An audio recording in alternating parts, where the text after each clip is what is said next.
El siguiente podcast, Intrusos en la Ciencia, es una coproducción de FM La Tribu y Radio de la Azotea. Voces e idea, Tomás Villafañe y Pula Álvarez. Nos organizamos para comunicar, para generar contenidos, porque la ciencia es para todos. Seguinos en Instagram, @intrusosenlacienciaok. Escribinos a intrusosenlacienciaok@gmail.com y déjanos tu sugerencia o consulta.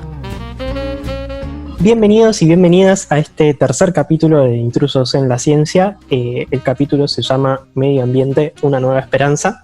Esto es porque vamos a hablar de, obviamente, medio ambiente. Y nos pareció, cuando empezamos a preparar este capítulo, contamos una pequeña infidencia, un tema inabarcable. Habían un montón de aristas, un montón de temas en los cuales tocar, así que decidimos hacer una saga, digamos. No vamos a abordar todo en un solo capítulo porque sería hacer un recorte, y hay un montón de temas de los que queremos hablar en cuanto a sus abordajes científico, político, económico. Hay un montón de aristas, como ya lo presentamos siempre. Este es un podcast de ciencia, política y humor, y vamos a ir abordando un poco de esos distintos ejes dentro de todo lo que es medio ambiente, que es casi inabarcable. Y en el capítulo de hoy vamos a dimensionar un poco más la parte científica, qué hace la comunidad científica al respecto. Yo voy a hablar de la relación entre el satélite soviético, el Sputnik, y el ambientalismo, que sí tienen algo que ver, aunque todos me miren con cara de psicópata. Sobre todo mi compañera Pula Álvarez. Mi nombre es Tomás Villafañe, presento a Pula, que está desde su casa. ¿Cómo andás, Pula? ¿Qué haces, Tommy? Sí, la verdad es que quiero que por favor me expliques eso del Sputnik y el ambientalismo, porque me parece como esas frases que uno usaría tipo, ¿y qué tiene que ver el Sputnik con el ambientalismo? Loco, salí acá con ese planteo. Pero bueno, ya nos vas a contar. Bueno, como decía Tommy, mi nombre es Pula Álvarez. En este programa, que como bien dijo Tommy, va a ser el primero de una pequeña saga, mi intención es contar un poco la relación entre la mirada científica y la divulgación científica desde la rama del ambientalismo, ¿no? O sea, esa distinción, mirada científica, divulgación científica, la puede hacer desde cualquier rama, pero esta vez vamos a hablar particularmente desde el ambientalismo, con esta dualidad ciencia-divulgación de la ciencia. Y bueno, contar un poco y poner un poco en debate cuál es el rol de la divulgación en este sentido y cuáles son los choques con la comunidad universitaria, por ejemplo, con los centros de investigación o el ámbito científico más formal, si se quiere, y de los entornos de creación de conocimiento. Y bueno, y tratar de entender un poco cuáles son las diversidades dentro del propio ambientalismo. Bueno, claro, en este capítulo tal vez nos pongamos en contra a mucha gente, sobre todo si esa gente tiene demasiados papers, pero bueno, su problema, no nuestro. Nosotros amamos la ciencia, amamos lo que hacemos. Acuérdense que nos pueden seguir en @intrusosenlacienciaok en Instagram. Nuestro mail es intrusosenlacienciaok@gmail.com. También nos pueden mandar ahí para pedirnos papers, los papers que usamos. Obviamente esto no lo preparamos así en el aire, tenemos un montón de fuentes, un montón de cosas que usamos que las tratamos de citar, pero a veces se nos escapan. Si alguien dice, che, esto no me quedó claro, nos pueden mandar ahí, nosotros se lo mandamos. Bueno, esperemos que les guste. Estás escuchando Intrusos en la Ciencia, un podcast pensado y producido por Radio de la Azotea y Radio La Tribu. Bien, como nos dijo ya Tomás en la presentación de este nuevo programa, hoy vamos a hablar de ambientalismo desde la mirada científica. Bien, ahora Tomás nos habló acerca del Sputnik, el ambientalismo. Yo no entiendo muy bien, porque ahora, viste, está todo esto de que la naturaleza está como renaciendo, que el coronavirus nos mandó a todos a casa y de golpe hay carpinchos, delfines en el techo, cosas que nadie se esperaría. Y tengo miedo de que los carpinchos estén poniendo un Sputnik 2 en el cielo. ¿Viene por ahí la cosa, Tomás? No viene por ahí, la verdad. Pero bueno, si querés te cuento un poco qué tiene que ver el Sputnik con el ambientalismo. Dale, para hablar de un poco de esto hay que ir a la bomba atómica de 1945. Básicamente Estados Unidos vuela por los aires, que es el término más científicamente correcto, a dos ciudades de Japón, Hiroshima y Nagasaki. Y ahí uno diría que la gente se iba a empezar a replantear un poco los límites de la ciencia, de la tecnología, de decir, che, tal vez no está tan bueno que 3 tipos te puedan crear, bueno, 3 tipos no, un equipo gigante multidisciplinario, pero que un grupo de científicos se encierren en un cuarto y te saquen algo que tiene el potencial de matar a una ciudad entera. Como que parecía que venían algunos cuestionamientos a la ciencia, pero no, pasó todo lo contrario. Los estados del mundo occidental, o sea, los Estados Unidos y Europa, en esa época, contexto de Guerra Fría, o sea, posguerra, en América Latina el desarrollo científico era muy marginal, digamos. En algún momento vamos a charlar de eso, pero no había un desarrollo científico fuerte del cual se pudiera hablar. Medio embelesados por el canto de sirena de la que había sido la bomba atómica, los estados occidentales empezaron a invertir en ciencia con una política de cheque en blanco. O sea, denle toda la plata a estos señores en un laboratorio a ver si me sacan más cosas que me sirvan para ganar la Guerra Fría, porque era eso en lo que pensaban. Y esa política de cheque en blanco predominó por básicamente 17 años, o sea, hasta 17, no, qué mal que acabo de hacer la cuenta, por 12 años, hasta 1957. ¿Qué pasó en 1957? Estaban ahí, le habían dado a los científicos completamente en libertad, y de repente está el Sputnik 1 volando. El Sputnik fue el primer satélite que puso la Unión Soviética en órbita, empezando así como la patada inicial a la carrera espacial. Y cuando los yanquis se dieron cuenta que estaban perdiendo la carrera espacial porque los satélites habían puesto un satélite en órbita con una ciencia completamente dirigida por el Estado, y en Estados Unidos medio que los científicos estaban haciendo lo que querían, lo cual no es malo per se, digamos, o sea, no es que estoy diciendo que eso esté mal, pero bueno, de repente estaban perdiendo los yanquis la carrera espacial y fue como, no, che, hay que empezar a direccionar la ciencia para otro lado. Entonces, ¿qué pasó? ¿Qué tiene que ver esto con el ambientalismo? Muy interesante la historia, pero no tiene nada que ver con el ambientalismo. Pero bueno, en estos modelos de replantearse la ciencia, pocos años después sale un libro bastante famoso, porque esto es replantearse la ciencia desde los estados. ¿Cuál es la interacción del Estado con la ciencia? Pero acá nos estamos olvidando de la participación ciudadana y de los científicos en sí.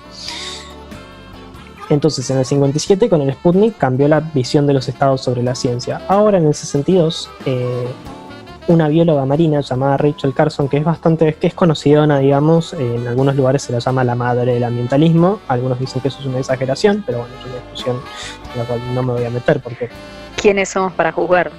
Sí, y aparte los movimientos son... ¿Qué es un movimiento? O sea, tienen personas importantes, pero también tienen precedentes y gente...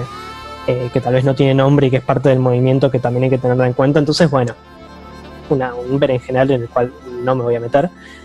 Pero bueno, en 1962 esta bióloga publica un libro que se llama La Primavera Silenciosa, que hoy en día se lo considera uno de los libros más trascendentes del siglo XX, el cual era un libro de divulgación científica. O sea, un libro escrito de un científico, pero escrito para público en general y no para científicos entre sí.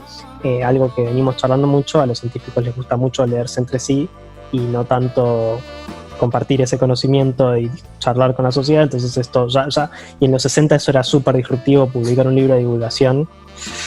Y el libro no solo era un libro de divulgación de qué linda la biología, sino que era un libro para hablar de las consecuencias que tenían los pesticidas que se usaban en algunos campos de Estados Unidos en la población en general. Este libro medio que el mérito que se le atribuye es que terminó de cristalizar el movimiento ambientalista. O sea, como que habían varias cosas locales, pero se terminaron de organizar detrás de una plataforma con ese libro. Algunos dicen que sí, otros dicen que bueno, que en realidad ya estaba todo planteado. Una discusión teórica. La realidad es que ese libro fue muy importante.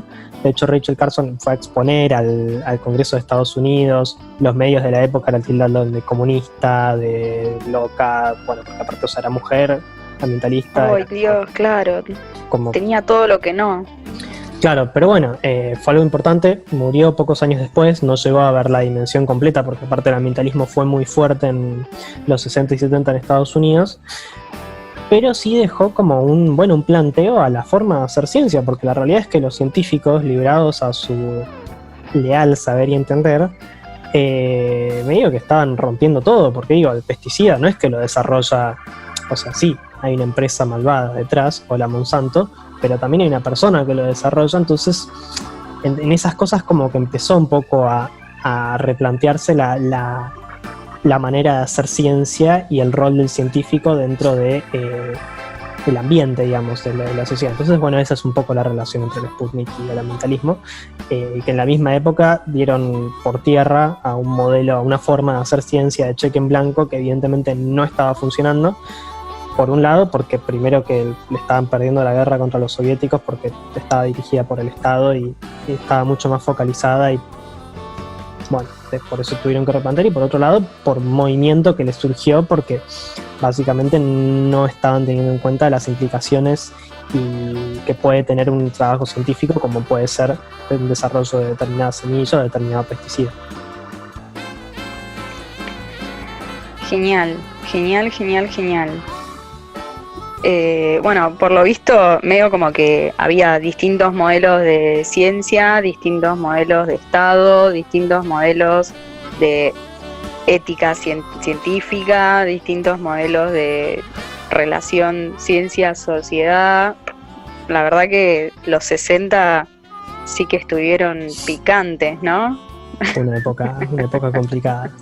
Bueno, algo que nosotros nos gusta hablar mucho en este programa es justamente acerca de eso, ¿no? De la relación entre la ciencia y la sociedad, de cómo llegan los conceptos de un lado hacia el otro, ¿no? Porque parece como que el conocimiento fuera de los científicos y la sociedad fuera solamente un receptor de conocimientos, pero bueno, nosotros entendemos que no, que hay un ida y vuelta, ¿no es cierto? Pero en ese momento, en los loquísimos 60, en los que todo estaba bastante picanteado, parece como que recién estaban como saliendo del cascarón de la divulgación, y por suerte, aparte de nuestra ambientalista Rachel, empezó a haber otro montón de movimientos dentro de la comunidad científica que fueron promoviendo esto de la divulgación o de la comunicación de la ciencia hacia la sociedad. Cuando hablamos de la comunidad científica, siempre da esa sensación de que la comunidad científica es como una especie de entelequia, ¿no? Que está ahí y es la comunidad científica haciendo cosas. Bueno, por si alguien todavía no se ha enterado, queremos contarles que la comunidad científica está formada por personas reales, de carne y hueso, que muchas veces van al supermercado, cargan nafta, la sube, no llegan con la factura del gas a fin de mes. Lo mismo que le pasa a cualquier ser humano del resto del barrio, ¿no? Y esa es gente que se plantea o no ciertas cosas, ¿sí? En el caso de Rachel, ella se planteó que había un problema, ¿sí? Que tenía que ver con los intereses de la comunidad científica, porque obviamente, si uno está desarrollando, en el caso este que decía Tommy, ¿no? Uno desarrolla como científico una fórmula maravillosa para una empresa malvada que va a matar a todos los bichos y las plantas que no me interesan porque no me dejan plata. Bueno, uno tiene la posibilidad de trabajar en ese lugar y plantearse para quién está trabajando, ¿no? O sea, obviamente no juzgamos el acceso al trabajo de las personas, lo que sí juzgamos es digamos, así como planteamos un consumo responsable, planteamos un trabajo responsable, planteamos una ciencia responsable. Y en ese sentido, muchas veces la ciencia se ha quedado en la cuestión operativa de decir, bueno, mira, yo descubro cosas, desarrollo cosas, invento cosas, después para qué las usa el resto yo no me hago cargo. Y ahí hay un quiebre muy fuerte con la sociedad, porque es no medir justamente el impacto social, no tener noción real de la ética que hay de fondo en el desarrollo científico. Y la divulgación juega un papel muy importante en ese sentido, ¿no es cierto? Porque pone en crisis esa ruptura entre el yo hago lo que quiero, ese modelo científico de tengo un cheque en blanco, voy a investigar lo que quiera todo el tiempo que quiera, y la postura de decir, no, pará, o sea, lo que estoy investigando puede tener consecuencias graves para el entorno, para el medio ambiente, para el planeta a futuro, o reventar 2 ciudades de un bombazo, ¿vale la pena? ¿No vale la pena? Bueno, está esa historia de que Einstein dijo yo llego hasta acá porque muchachos esto es súper peligroso, pero lo agarró otro y le dio manija, o sea, ahí varía la ética a nivel personal, y muchas veces si la gente tuviera más noción de lo que se investiga y si estuviera más en contacto con la comunidad científica, probablemente podría dar su parecer, su opinión o su visión de las cosas para poder decir, che, pará, está buenísimo eso, pero ¿tiene alguna aplicación o algo que me pueda ayudar con este tema? O no solo desde las ciencias aplicadas, porque muchas veces las ciencias básicas, por ejemplo, parece que fueran algo que está totalmente ajeno a la divulgación porque se trata solamente de contar lo que hago en la oficina, porque parece como que a la gente no le va a interesar, no le va a salvar la vida. Claro, porque es más cierto como divulgación, como una cosa de entretenimiento, más que como... Claro, es como dale, ponerle para que los pibes tengan ahí para pintar los planetas un rato, porque bueno, ya fue, o sea... Sobre todo, bueno, los astrónomos tenemos ese tema, ¿no? De decir, bueno, esto no le va a salvar la vida a las personas, bueno, pero la noción del mundo, la construcción de la cosmovisión, de cómo entendemos el mundo donde estamos, tiene que ver con qué sabemos del mundo donde estamos, ¿sí? Y todo eso tiene que ver con lo que Bourdieu planteaba como... lo que él define como capital cultural, ¿sí? O sea, cada sector, cada grupo social tiene un capital cultural acumulado que tiene que ver con todo el conocimiento y toda la herencia propia de esa clase y que es adquirida a través de la socialización y que tiene un simbolismo distinto en cada sector cultural. Dentro de ese capital cultural, uno de los preceptos, digamos, de los conceptos más importantes es el de capital simbólico, ¿sí? Es aquello que representa lo que somos, ¿sí? Y dentro de la ciencia, el capital simbólico está compuesto básicamente por científicos haciendo ciencia en los laboratorios, científicos haciendo ciencia con sus computadoras, científicos publicando papers. Ese es el capital simbólico que construye el modelo de ciencia. Sin embargo, como vemos, ese modelo de ciencia no incluye a la actividad de extensión, a la actividad de comunicación científica, de divulgación, si se quiere.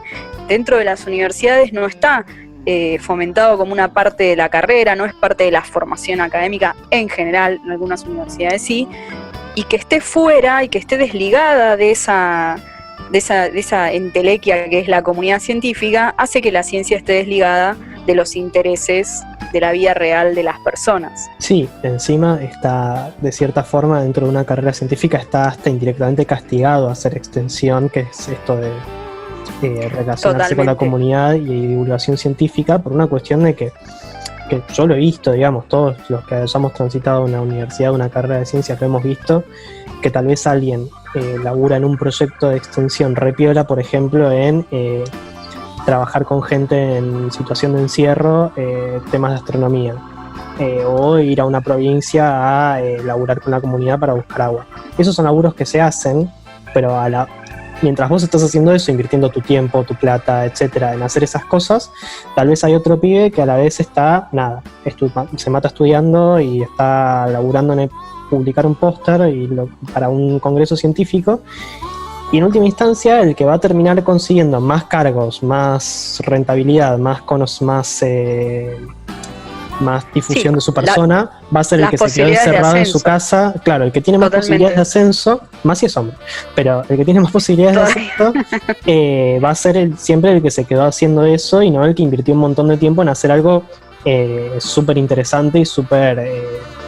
a ver, no está bueno pensar la ciencia en términos utilitarios, pero súper útil. Claro, no, sí, totalmente. O sea, está condenado...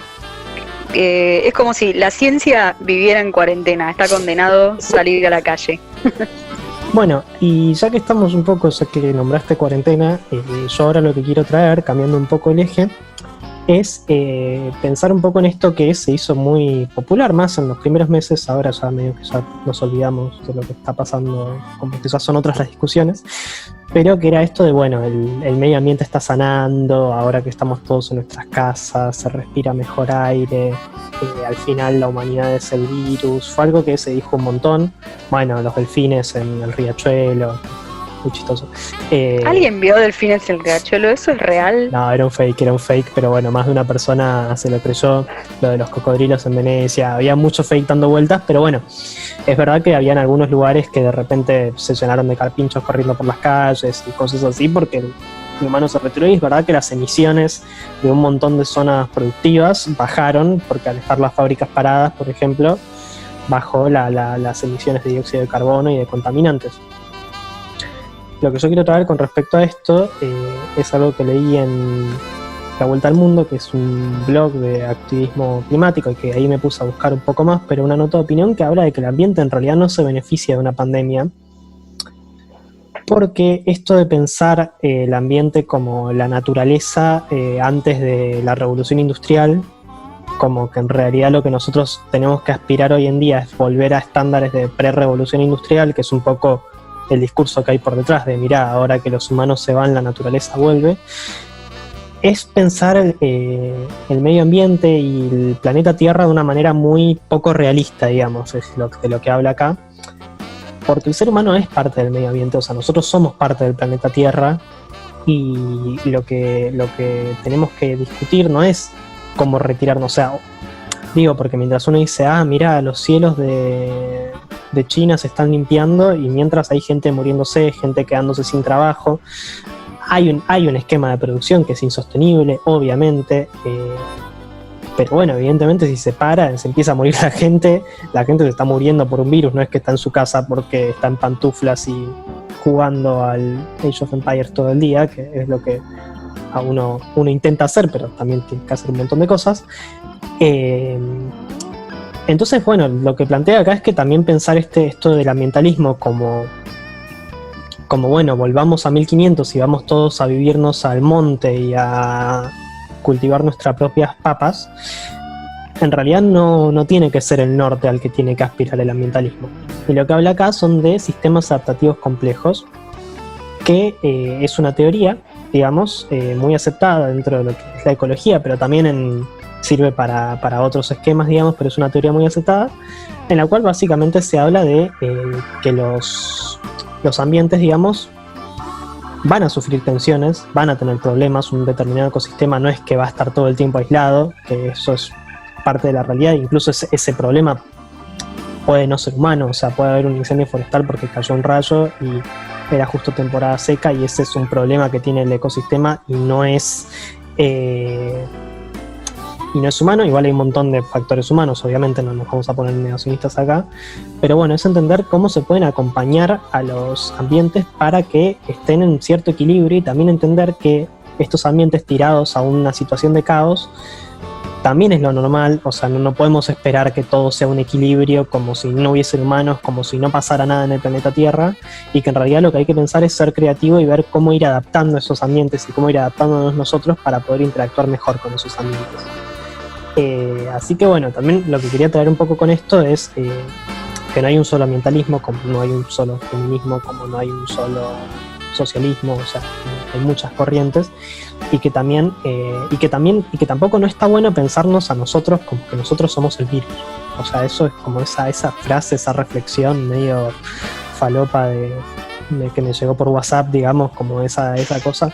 No está bueno, porque también uno está en su casa. Yo en lo personal estoy hace 2 meses encerrado en mi casa, y que me digan que soy el virus cuando yo no tengo ningún tipo de medio de producción ni ningún tipo de, o sea, y la miro bastante de afuera, cómo está el planeta Tierra haciéndose bolsa.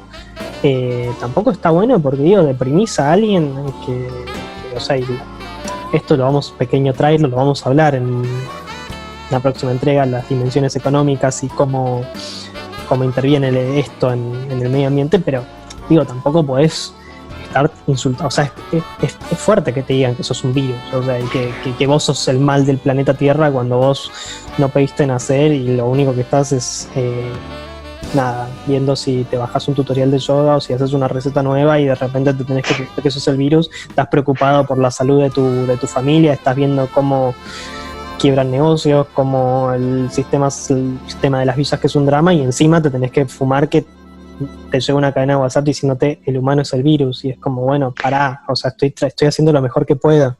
Claro, loco, o sea, yo cierro la canilla mientras me lavo los dientes, separo los residuos, no tiro papelitos en la calle, ando más en bici, transporte público y menos en transporte privado, y realmente no le estornudé en la cara a nadie, así que me digan que el virus soy yo es como un poco violento, y aparte es un poco también lavarse las manos de la responsabilidad no individual, sino de la responsabilidad social.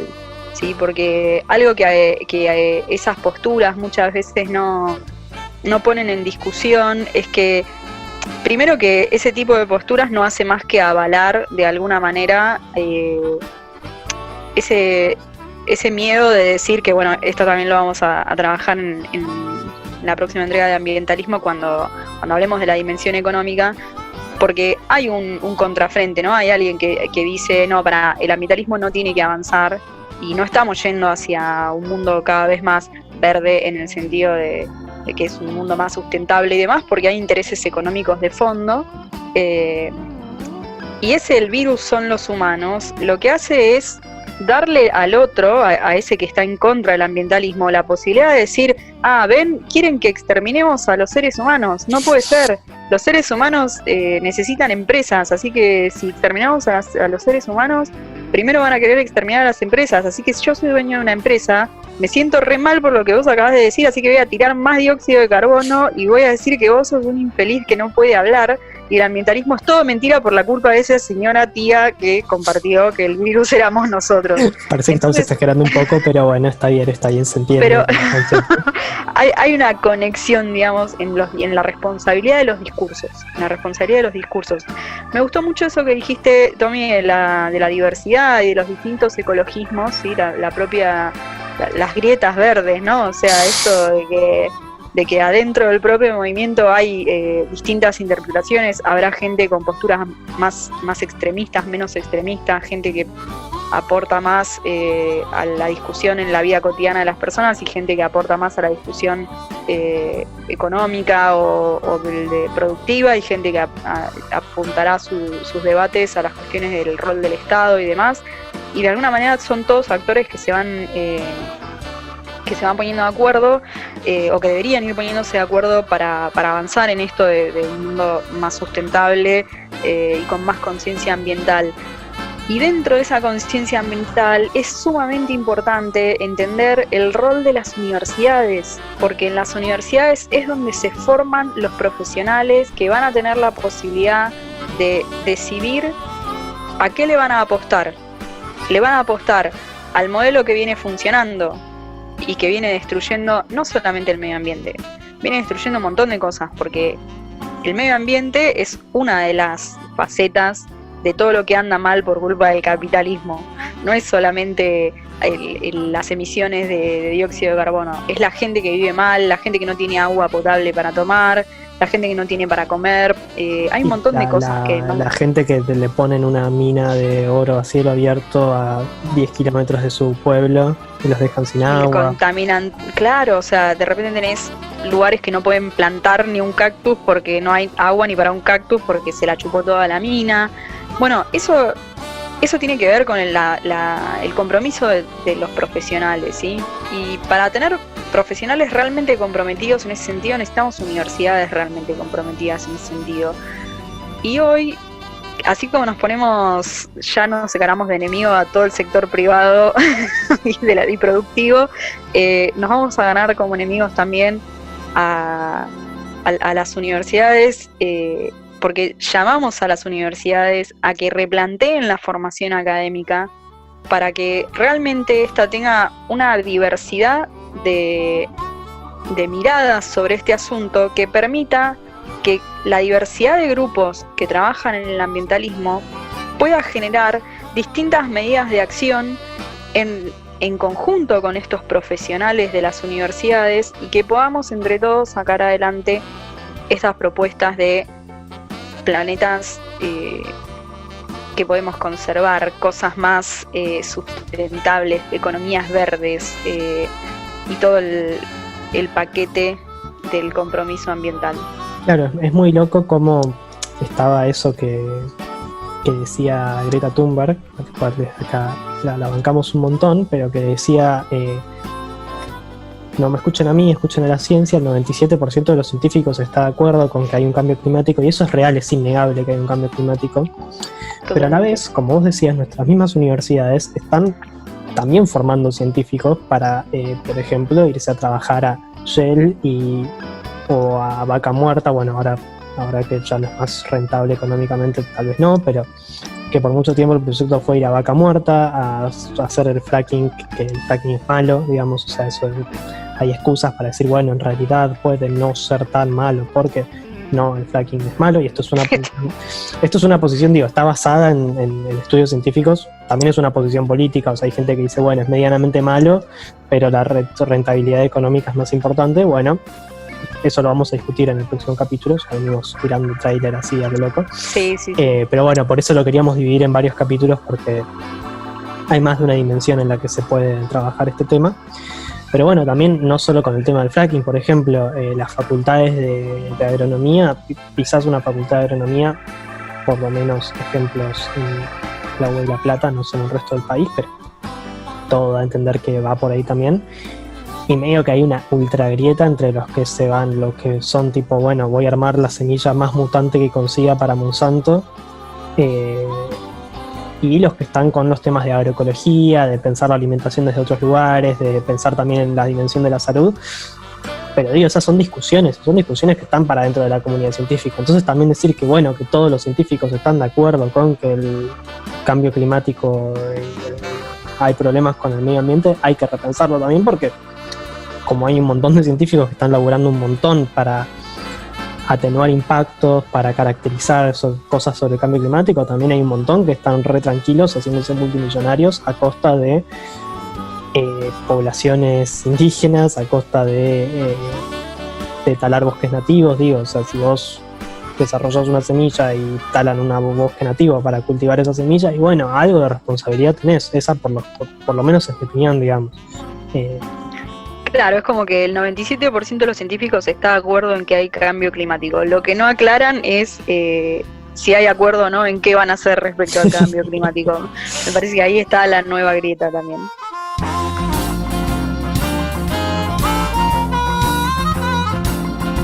Seguí escuchando Intrusos en la Ciencia. Bueno, un poco cargado el capítulo de hoy. Obviamente en este capítulo, más que nosotros editorializamos bastante y dimos bastante nuestra opinión, es algo que por lo general tratamos de no hacer, digamos, pero bueno, nos parece que en este tema es importante sentar una postura. Igualmente, obviamente todo esto es discutible, todo esto es analizable, todo esto es charlable, o sea, no es que somos talibanes ni que queremos incendiar todas las universidades. Un par puede ser que sí, sobre todo si un par. la gestiona cierta franja, pero bueno, o sea, no es nuestra idea. O sea, nuestra idea es poder generar diálogo. Nuestra idea es que si algo que no les gustó, no les parece, nos lo pueden comentar por redes sociales y lo charlamos. O sea, no obviamente no tenemos ningún tipo de, no es que estamos cerrados en una postura. Pero bueno, también hay cosas que nos parece que es importante dejar clara una postura, y digamos, el ambientalismo es un debate que ahora queda un popoco tapado por el coronavirus, pero nos parece que es importantísimo y que hay que darlo, con lo cual, bueno, esa era un poco la idea de este capítulo, que ya como les dijimos, se llama Ambientalismo, una nueva esperanza, o Medio Ambiente, una nueva esperanza, y va a tener una secuela, ¿no es cierto? Va a tener una secuela. La gente siempre dice que la del medio es la mejor parte de una trilogía, pero no queremos prometer nada. Solamente les vamos a decir que el segundo capítulo de Ambientalismo se va a llamar Ambientalismo, el Imperio contraataca, porque vamos a abordar la dimensión económica del ambientalismo y vamos a hablar un poco más de este choque de intereses entre los sectores productivos, económicos, financieros y la sociedad, y qué rol juega la ciencia como mediador en en esa confrontación, a veces directa y a veces indirecta. Buenísimo. Bueno, yo lo que quería agregar es que bueno, es importante esto que decía Tommy, de que nosotros hoy bajamos un poco más de línea que otras veces y fue bastante... Editorial es la forma amable de decir que bajamos línea, pero lo que queremos... Damos nuestra opinión. Claro, damos nuestra opinión, pero yo lo que quería agregar es que nosotros damos nuestra opinión basada en evidencia, ¿sí? Nosotros tenemos un montón de papers y de trabajos y de notas y de cosas que fuimos leyendo para poder llegar a esas opiniones basadas en evidencia. Así que invitamos a todas las personas que quieran debatir sobre esto a que traigan su evidencia y la pongamos en contraste, y no tenemos ningún problema de abrir la cabeza y decir, che, pará, esto no lo había pensado. Estamos siempre al tanto de que hay un montón de posibilidades que se nos pueden escapar, de que puede haber cosas que podemos no haber leído, que podemos haber obviado cuando estuvimos haciendo la lectura previa para este capítulo.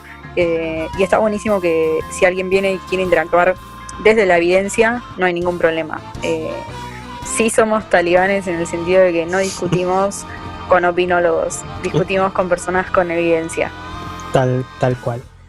Así que bueno, ya saben, nos pueden seguir en @intrusos en la ciencia OK en Instagram. Nos pueden mandar un mail medio un poco vetusto, pero bueno, no importa, a intrusosenlacienciaok@gmail.com. También vetusto es una palabra vetusta. Mi nombre es Tomás Villafañe. Mi nombre es Pula Álvarez. Y bueno, esto fue Intrusos en la Ciencia.